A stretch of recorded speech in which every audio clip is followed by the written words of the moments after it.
fell down. Have you ever had a blooming onion? A blooming onion? Yes. From Outback? Yes. Yes.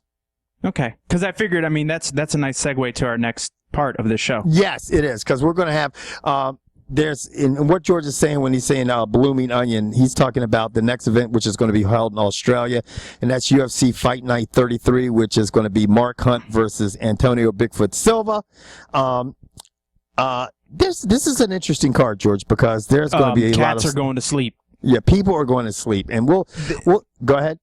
They better have the tape from the prelims and the Facebook card and the Denny's card ready to roll, because I'm gonna guess that 1, 2, 3, the top 3 fights aren't going to, actually four out of the 5 fights have no potential to go the distance, because you're dealing with 2 heavies and 2 light heavies who like to throw. Shogun looks like a punching bag as of late. Pat Barry tries to destroy everyone. Ryan Bader has a chin made of paper mache, and Mark Hunt and Antonio Silva are going to be swinging for the fences. They're going to be swinging for the fences. I mean, the first fight on the main card is a middleweight fight between Dylan Andrews and Clint Hester. If you guys aren't familiar with these two guys, they were in Ultimate Fighter the season before the one happened. That's with Sonnen versus tell us wrong with me.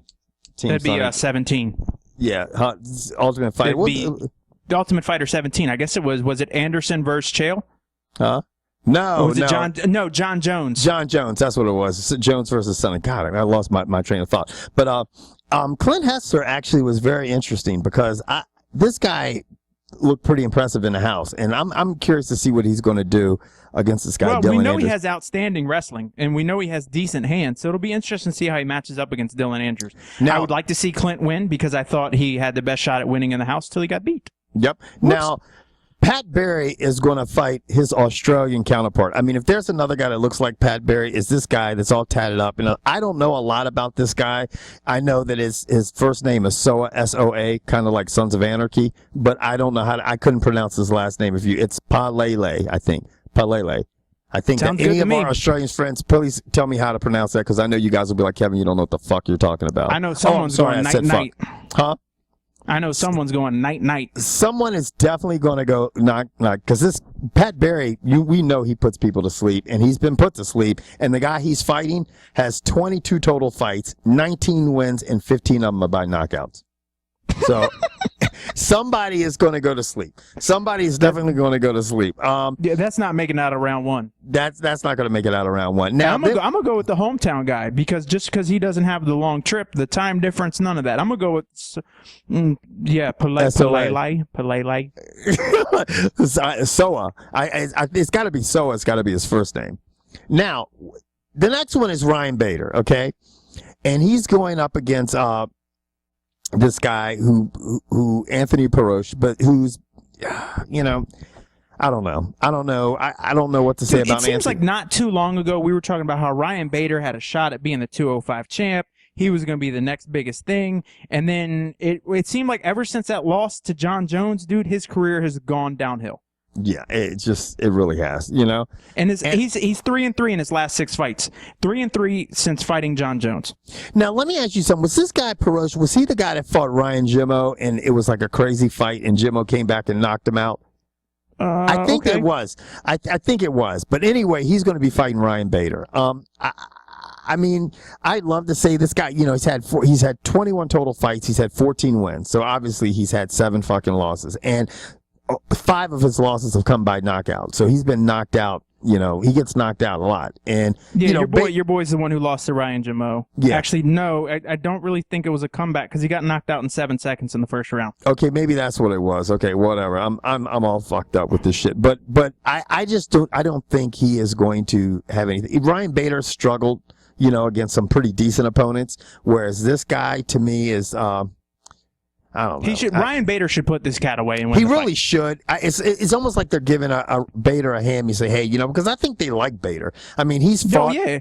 Dude, he's a good-looking dude. He's articulate, and he's one of the bigger guys in the UFC. And I mean, I think they had big plans for him. I think they could have used him as a poster boy. And until he gets his career back on track, he's going to be regulated to fighting cans on the bottom of cards. Now, this next fight is a light heavyweight fight between Mauricio Shogun Rua and James Tahuna. And this one I find bizarre because it seems like such a mismatch. And it might just be because they want a big name fighter fighting an Australian fighter. You know what I mean? But I just think, I mean, maybe, I don't know, maybe Shogun, they feel like Shogun's on the decline or whatever. And you know, maybe Tahuna will surprise me and put Shogun away, but I just don't see that happening, dude. I tell you what, if Shogun loses this fight, he might seriously want to start considering hanging it up. Yeah, because because this guy Tahuna. Look, let's face it. From a talent perspective, on pure talent, Shogun is way more talented than this kid. But here's the problem: in Shogun's last 6 fights, dude, he's only won 2. He's 2-4. He got tapped by Chael Sonnen. He went the full distance versus Gustafsson. He beat Brandon Vera, which. Mm-hmm.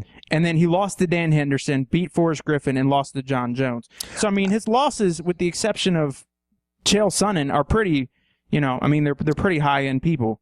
You know what's funny is the people that James Tahuna has lost to, it's pretty impressive. He's lost to Glover Teixeira, okay? He's lost to Alexander Gustafsson. And then back in 2007, he lost to Hector Lombard. And I mean, and then it was. I think, and I'm sure, and I know I'm cutting you off, but I think Shogun will probably be the favorite without looking at the card based on name alone. But I think James Tahuna is going to win this fight. You do? Yep. Yeah, you think he just might? You know, and you know what, George? You know what? I'm gonna agree with you, man. I think he might win this fight because he's fought some really good people lately and hung in there. So I just think in our time we've watched great fighters decline. And they didn't know when to get out.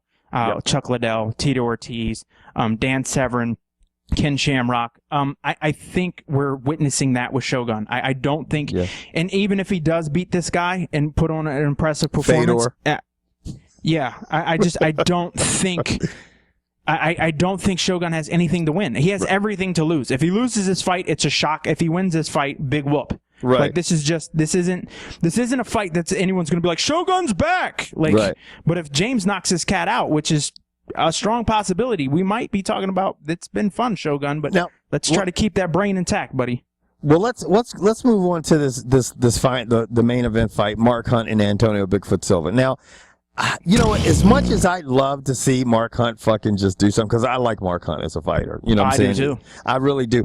I think he's going to have some problems here. One, because he always gets submitted, and Antonio Bigfoot Silva is great on the ground. I think this is just a bad matchup for Mark Hunt. Now, if anyone, he's got a big target in that jaw. I mean, if he can connect with that jaw, believe me, Antonio Bigfoot Silva will be sleeping because he's been dropped before, and Mark Hunt can definitely do it. But you know, I just think this is one case where I think Bigfoot Silva is just a little bit too well rounded for Mark Hunt.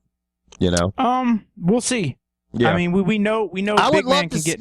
I would love to see Hunt put him to sleep. I would love to see it, but I just think that might be a stretch this time around. And we know Big Boy can get put to sleep. Oh yeah, without a doubt. With that said, I think Hunt's going to load up that right hand and try to put him out. Now, and with that said, I'm going with Mark Hunt for the victory. I think he's going to. Now, what I would like to place a bet on is over in if I said the fight was going to end in 2 minutes and 30 seconds, over or under of the first round. Oh, damn. 2 minutes, everybody think 2 minutes and 30 seconds. So halfway through the first round. That's halfway through the first round. Is it going to go more than half a round or less than half a round? I think it's going to end before that. I do. I do too. So for all you people out there, when do you think this fight, the main event, Mark Hunt versus Antonio Bigfoot Silva, when is it going to end? Is it going to end before 2 minutes and 30 seconds of the first or after 2 minutes and 30 seconds of the first? If Bigfoot Silva takes him to the ground, then it'll go past that. But if it doesn't happen, if he just comes down and tries to charge him and they try to charge each other, it's going to end fast.